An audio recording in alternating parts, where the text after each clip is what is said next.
Welcome to Register, the podcast of the Catholic Register, where we'll be taking a look at the stories that graced all of our platforms over the past week. I'm Mickey Conlon, editor of the Register, alongside reporters Luke Mandato and Quinton Amundson. Welcome, guys. Thanks very much for having us, Mickey. Glad to be here. Great to hear that youthful energy from you early this morning, and considering very appropriate what we're going to be talking about today. Well, we'll see. And we also welcome this week's episode sponsored by Conlon Travel and Tours, your trusted Catholic-owned and operated Canadian expert in transformative pilgrimage tours. Visit conlonstravel.com. Well, our travels didn't take us on any of the wonderful pilgrimages Conlon would take you on, but we do start just a little to the west of Toronto, so we traveled a bit. And that's with our neighbors in the Diocese of Hamilton. And where it all started was Luke was doing a story on some children's liturgy in a Hamilton parish. And this story grew into more about youth liturgy as a whole. And it was supposed to be just one story. Well, by the time we were through, we had about 4 stories on basically the rise in youth engagement in the church. So I'm pretty well going to let you guys run with this, me being the old guy, and my days of youth are, well, they're well past, and you guys are right in the middle of it. Sure thing, Mickey. Yes. I mean, what a great story. And it's something we've been seeing for a while now in multiple different parishes throughout both Ontario and Canada as a whole. I think we had done some coverage on the rise of youth and youth ministry, especially in Toronto recently. But for this Hamilton piece, like you said, it was kind of one of those things where you go in thinking it's this one little story about one parish. In this case, it was St. Patrick's down there in Hamilton, having a rise in children's liturgy interests. And then you dig a little bit deeper and, we start noticing that there's actually growing interest, especially post-pandemic growing interest from youth really across the diocese. I spoke with Nicole McCowell, the director of youth ministry for the diocese. She talked about seeing this resurgence firsthand. And similar to the Archdiocese of Toronto, the data is kind of collected parish by parish, but she said it's even just something that she's been feeling and seeing in her own parish when she's attending on the weekends. And, there's been a rise in programs offered to help these young children get involved and get active in the faith. There's been a rise of staff looking to provide things for these kids as well. So it was very interesting to see. And for those that go and read the article, there's a full sort of breakdown into how this rise has been seen there in Hamilton. And it was just a great heartwarming story for this week, for sure. Well, what is it with the children's liturgy in at St. Patrick's? Because I know they had a thriving one kids liturgy. Well, it's now that's grown. They're starting a second one. Yes, Tell us absolutely. a little bit about that. Yeah. Yes. So at St. Patrick's Parish in Hamilton, they had initially an 11:30 Mass offering with the children's liturgy, where those unfamiliar. So when the priest is ready to deliver his homily, the children in the parish go to a separate room within the church, where through youth leaders and different volunteers, they're able to partake in the liturgy of the word in a way that's meaningful to them, in a way that they can understand. And it's just a great sort of faith formation for these younger attendees of church. So this offering that they had been doing for a while now actually had reached capacity. I think they were actually up over 50 or so participants on a week in and week out basis. So they've been looking to expand to their earlier Mass offering as well. And by doing so, they're looking for, or have been and still are looking for, volunteers of young people as well to help out in delivering that. So not only are the young children going to benefit from the liturgy of the word, it's also faith formation for some of the older teenage attendees of church, giving them a chance to show their leadership and show their leadership skills with these young children. So that was basically the scoop of the story down at St. Patrick's. They're looking to expand that program. And the program, well, they do use sometimes online resources such as YouTube videos or things like that to help teach these children. one of the biggest, I guess, resources they use is called the Children's Liturgy of the Word program, and that's offered directly through the Diocese of Hamilton. You can look that up online. It gives you know, option for all parishes that are interested to take advantage of that resource and have a curriculum for these children to learn about the faith each Sunday in a way that's meaningful to them. But as you say, it's involving more than just the children. You're looking at your teens and your young adults, and that's through, I guess, they're really developing in the Diocese of Hamilton through the Moving Forward in Christ Together. If I'm not mistaken, that's what they call the program from Bishop Lobsinger. Bishop Lobsinger launched this sort of initiative, if you want to call it that, Moving Forward Together in Christ, and it's essentially a project that involves, taking almost a tally across different parishes within Hamilton, seeing that rise in youth that we have been talking about, and then sort of finding ways to accompany these young people and give them steps forward, give them those resources, whether that's retreat events, whether that's summer camps were a big thing, whether that's something like Children's Liturgy of the Word that's being offered. It was one of his directives, really, is to get the youth involved. And that's something that we're seeing now, of course, through that story, is seeing that initiative come to fruition and seeing, how many young people are taking advantage of that. And it's not just in Hamilton. Of course, there was some information in that article, in another article I did about the Office of Catholic Youth here in Toronto, seeing a very impressive rise in young people and teenagers as well returning to the faith. So it's just good to see all around, but very interesting to take a look this week at Hamilton and in the Hammer and see all the kids that are excited to be back. Well, we all know, and we've been hearing for years and years about how the pews are empty, and a lot of it is because there's no young people there. Well, back in my day, again, I'm the old guy going back, maybe not as far as you guys like to think, but back in our day, you went to church on Sunday and the place was full of your friends. And so downstairs in the church basement afterwards, for us, it was cookies and some juice, for the parents, coffee, and just great get together. I know you guys, we talked about this, said you saw growing up, there wasn't a lot you didn't see your friends in church. Tell us, Quinton, why don't you tell me about how your experience with that? Yeah, I would say, and I'm about, 10 years older than, Luke, but I think we had very similar experiences with our generations. And I would say probably from Sunday to Sunday, there was maybe at most one or two other classmates of mine that would be in the pews that I'd be able to recognize. And I mean, of course, you would have the school masses, and that's really where a lot of the kids in our Catholic school got exposed to the faith. There really wasn't that crossover. I'd say probably in the grade 12 class that I had about, 60 students or so, there was probably about 6 or 7 of us that were regulars Sunday to Sunday. So it was quite something to see somebody that you recognized. And I think that problem has probably been more exacerbated from the conversations that we had yesterday, Luke. I think you were very lucky to see anybody that you recognized when you went to Mass, if I'm correct. That's right, Quinton. Yeah. So as a cradle Catholic myself, I grew up going to Catholic elementary school, of course, going on to Catholic high school and attending Mass regularly on the weekends.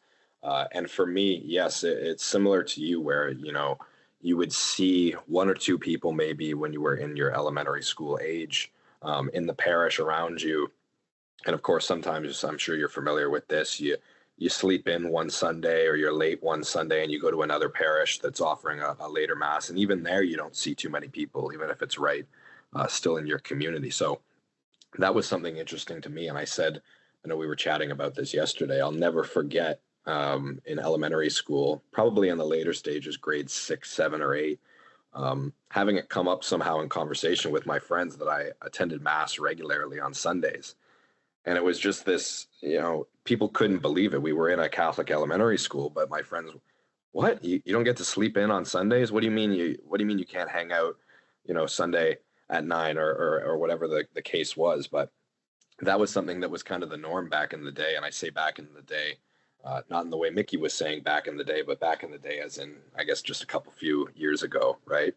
And when you got to high school, you'd notice more people just because of the scope of the school being bigger, and the conversation maybe for me was slightly starting to change when I was in high school a few years ago. Maybe just the start of that resurgence that we're seeing now, but definitely not what it is currently. So a far cry, I guess, from what Mickey's experience was. Well, how about today? What are you seeing from a young adult's perspective? Are you seeing church pews filled with a lot more young adults? Absolutely. I think it's young adults. I think it's young families that I've been noticing. Even going back to the children's liturgy, of course, there's always young children within the church, but it feels like that age that I was talking about before, that elementary school age, maybe a bit younger than the 6, 7, and 8 range. But those children are not only attending, but seem to be more active and more interested in the parish life as well. For young adults, absolutely. I've never really noticed for myself, maybe I wasn't paying attention, but I've never noticed the amount of young adults attending Mass now.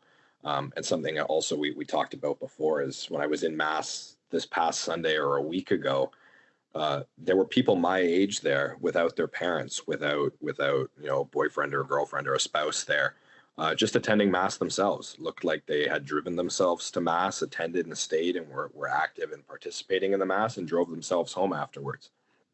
That's something you didn't see very often 5 or 10 years ago, or something at least that I didn't see. I don't know if that's the same for you, Quinton. We can talk about the reasons why afterwards, of course, but it just feels like there is this pull back to the parish life, and for people sort of within our age range.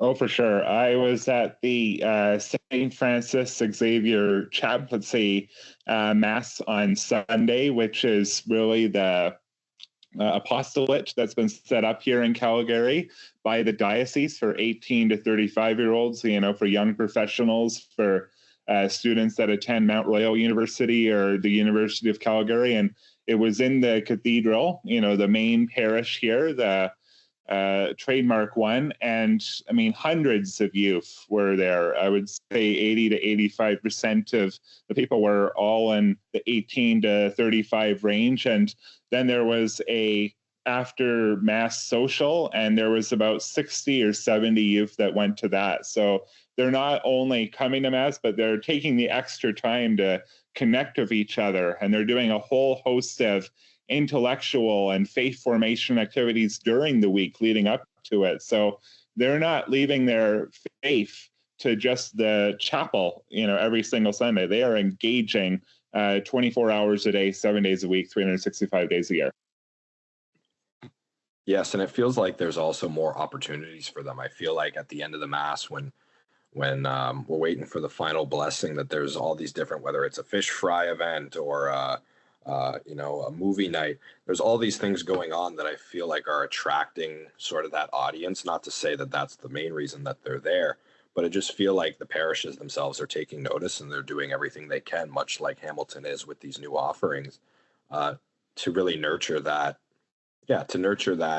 sense of belonging within the parish that we're seeing from young adults. Well, yes, the parishes, the dioceses, this is something they've recognized. They're doing their part to attract young people, but that kind of brings us to outside of the church, and a story that Quinton, you did, and it's about the Saintify app. Why don't you let us know what that was about? Because one of the big things with it is trying to connect with youth. So Saintify is going to be a new application for phone and for your various devices, coming out on October 1st, and it really represents the first attempt to really catalog together well over hundreds of ebooks, audiobooks, and the top Catholic podcasts. And we are finding that a lot of the young people have really discovered their faith by engaging in content like the Bible in a Year podcast by Father Mike Schmitz, or the Word on Fire, media empire set up by Bishop Robert Barron. And they're very interested in maybe listening to audiobooks when they maybe go on a run or do a lot of social activities. So they are recognizing that young people are really crying out, yearning for truth and for authenticity. That's the really the buzzword that a lot of these younger generations are looking for. They're wanting something that's real in a world that they view as very superficial. They're bombarded by superficialities all over the place, and they like connecting with things that just make them feel good on the inside. It's like, yeah, this is really good stuff. So I would say Sanctify from the Sophia Press Institute, one of the major Catholic publishing companies. They're launching it with several hundred books and podcasts, but they're talking to other major Catholic publishing companies. So wouldn't be surprised in months from now, there's thousands of resources on that platform. Well, what is it about? I think if I remember correctly in your story, it's starting off initially with about 500, which that's quite a bit already. How much more is out there? Yeah, about 500 to start, and they are not going to remain static. They're going to add dozens of content pieces a month, and that's just coming from what Sophia Press Institute is doing. It's one of the more prolific media organizations and publishing companies already. But if you talk to Ascension and to some of the other major ones, it could just be incalculable how many various pieces of content that'll be on that platform. Could this be a little influence from our St. Carlo Acutis?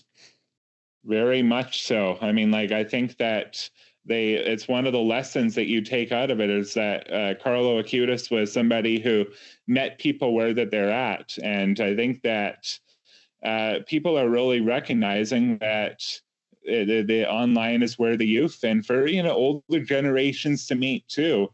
I mean, we have to remember that it's also older generations that are engaging in this content, and they're taking a lot of lessons from, Acutis. Like, his legacy reverberates nearly 20 years after his passing in 2006. It's really astonishing how his message is stronger than ever right now.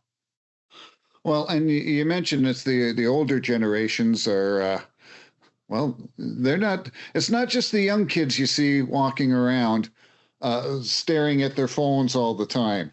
It's everyone. So there's a place for this.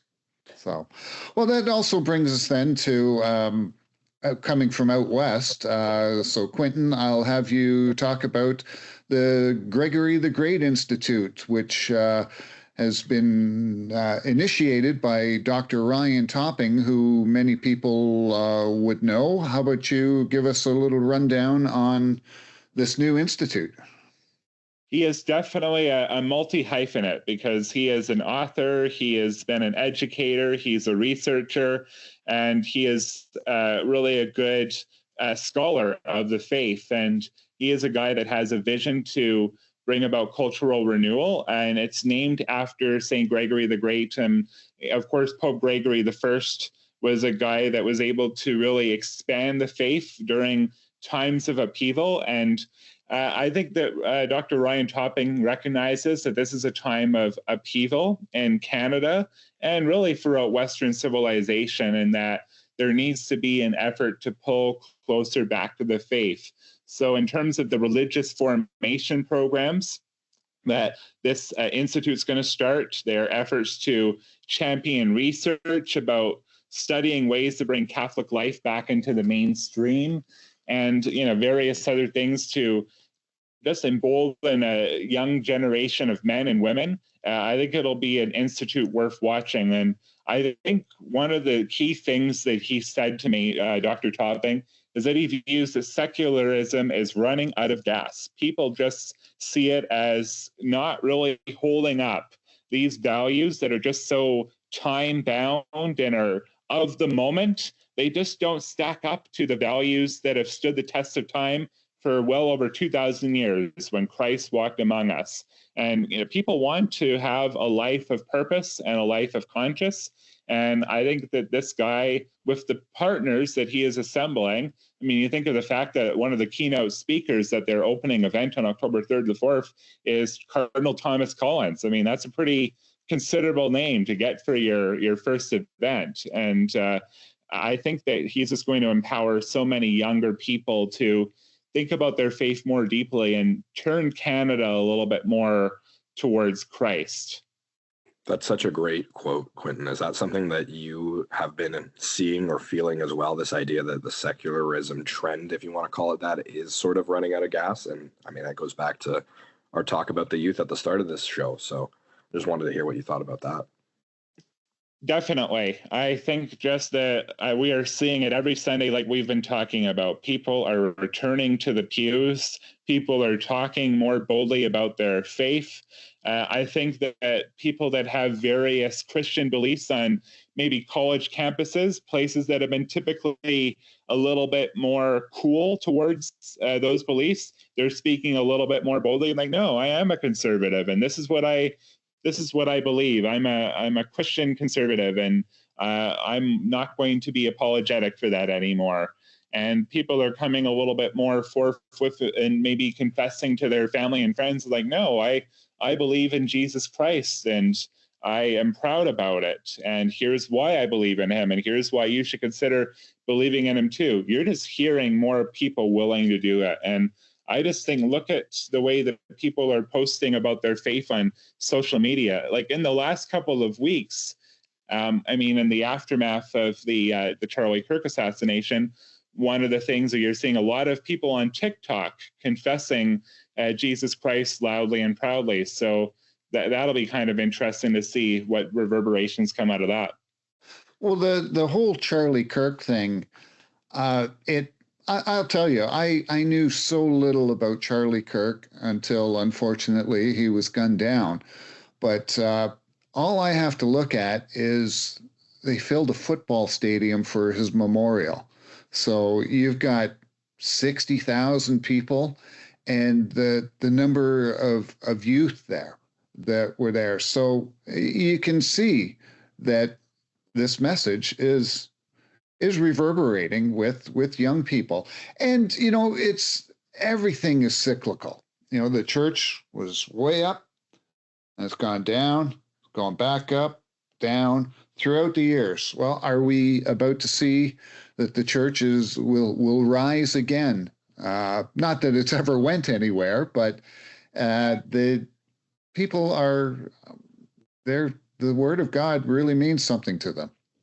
Yeah, I think you hit the nail on the head there, Mickey. Every generation, really, and the young people we're talking about today, sort of have that opportunity to keep it on that upward trend, right? To keep it from going back down into, I don't want to say obscurity, but like you said, maybe some sort of drop in interest or drop in attendance, right? So it will be interesting to see in the following years now where we go with this, right? We're seeing this great trend upward, and like Quinton was saying, this great interest towards it.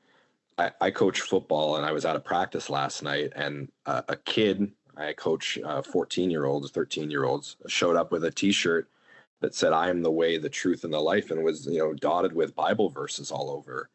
When have we ever seen that before? I've certainly never seen youth wear this apparel. You want to talk about technology and apps that the kids are using to get connected with the faith? It's in every part of their lives now. It's in their clothing, it's in the content that they consume every day. So I think there's a real chance that we see a serious staying power with this movement, if you want to call it that, or this revitalization. And as much as people want to look and point to what element is going to keep it at the top, the elements baked into what it is, the staying power is Jesus Christ. And I think the youth are taking good note of that. Well, where we're going with the church, I guess, brings us to our next topic that we would like to talk about.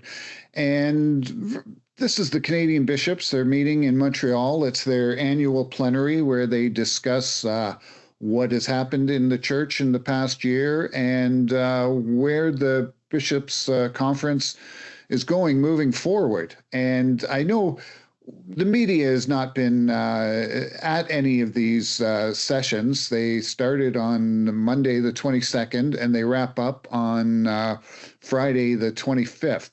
But I know, Quinton, you will be attending the wrap-up news conference, as will some of our colleagues from the Canadian Catholic News Network. So give us some of your thoughts of what you're hoping to talk to the bishops about. I think it'll be worth to ask them a little bit about how they view this moment and what will be their strategy to help cultivate this obvious growth potential that's present. And I know that they've talked very candidly about wanting to bring forth an ecumenical strategy and really dialoguing with other sects of the Christian denomination and with Jews and with Muslims and of course a lot of other belief systems in Canada. So that'll be interesting. But we are very mindful that they always engage with politics, and with what we see happening on Parliament Hill, there is a lot of voices and efforts directed towards speaking out against a potential plan to limit, the charitable contributions in terms of taking away the nonprofit status of, these religious institutions. Recommendation 429 and 430 that came out of the budget considerations for this upcoming year. There were some letters sent to the Minister of Finance a little bit earlier this year. So I'd be very interested in seeing are they continuing to engage with government to encourage them not to go down this path. I think that's one thing that we're very much going to be asking them. And we are always interested in their efforts to protect minors. And I understand that there's going to be a strategy about protecting minors to make sure that, that there is very good efforts for young people and impressionable people that are engaging with priests and other leaders of the church. Well, speaking of some of those political issues, again, just as we did in last week's podcast, we will talk about the homelessness crisis, and in particular in the city of Barrie, north of Toronto, where they've declared a state of emergency and will be basically wiping out all the homeless encampments in the city. So, Luke, you've done a story this week. You spoke again with Father Larry Leger about an upcoming symposium that the parish is having on homelessness. How about you let us know what you found? Yes, it's a real sense of just really excitement, is what I gathered from my talk with Father Larry this week. They are going to be doing their second annual symposium on homelessness on October 6th, I believe, under the theme of responding with compassion and hope. And as Mickey alluded to there, sort of an answer to this recent news, this crackdown on homelessness and crackdown on the encampments and tent cities there in Barrie. So this symposium is sort of acting as a way to give parishioners and attendees, both information on what's been going on, information surrounding the spectrum of homelessness, but also some ways and some different organizations being introduced to them, and how they can help out and how they can be informed and then, take practical steps towards addressing this, right? So some of the people speaking at that event on the 6th are going to be the Canadian Mental Health Association for Simcoe County, talking about practical steps for addiction recovery and treatment. They're going to be talking with Barrie Police Chief Rich Johnston, going to be giving a talk on critical thinking around homelessness. Barrie Cares, which is a local charity up there, on developing a campus of care for integrated supports for the people suffering from homelessness.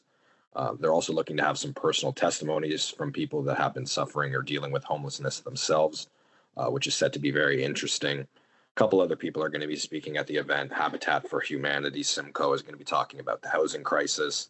But really, yes, like I said, just a way to stay informed, stay up to date on what's been going on. The symposium was planned before the news of the crackdowns, obviously, but I think I said in the article, it's certainly something that's been amplified by that recent news. So they're expecting a sizable turnout. And yeah, as I said, Father Larry is just very excited to be moving the needle forward on this, so to speak, and to keep that conversation going. I spoke with the CEO of Habitat for Humanity, Huronia, in this article, who said, the Barrie mayor, Alex Nuttall, people are so upset with his decision, right? And he, of course, shared some of that disappointment with the way things are happening. But he's just also very excited to see the healing that comes from this. And he says he knows that the mayor is, his heart's in the right place, so to speak. He has to do what he has to do, right? But he says he's excited to, look for solutions to the problem, and that's what the symposium is all about. So, yes. Well, I'm really happy to hear that part, and not just immediately jumping on the mayor and, oh, what a heartless man. And it's like, you've got to look at both sides here, and you've got the people who are affected by it and the people who are obviously affected. And as we said last week, so much of it is due to addictions and mental illness, or a combination of both. And I've talked about it forever, about safe injection. There's no such thing as safe injection. You got to help these people. And of course, out in Alberta, the government there is really working at helping people who are addicted, instead of just keeping them going on it, as so much of this safe injection that is supposedly saving lives. And all we've seen is the numbers of deaths from addictions rise. So can you tell us a little bit out your opinion out on what's going on in Alberta and trying to stem the flow of this? I definitely know that there are campaign promises about coming up in the upcoming Calgary election about really curbing down open air drug use and looking at injections. So I really do imagine that a lot of the major candidates that are going to be seeking the mayoral office in Alberta's biggest city, Calgary, the discussion is this only going to ramp up, because there definitely is a public appetite for action to be taken decisively. Yeah, good. Okay, well, I think that is going to wrap up this week on Registered. So I'd like to thank you guys for joining me. I'd also like to thank our sponsor, Connison's Travel and Tours, your trusted Catholic-owned and operated Canadian expert in transformative pilgrimage tours. Visit connisonstravel.com. And if you want to keep up on the news in the Catholic news, in particular in Canada and around the world, make sure you keep an eye on our website, catholicregister.org. So again, thanks very much for everyone, and we will see you next week.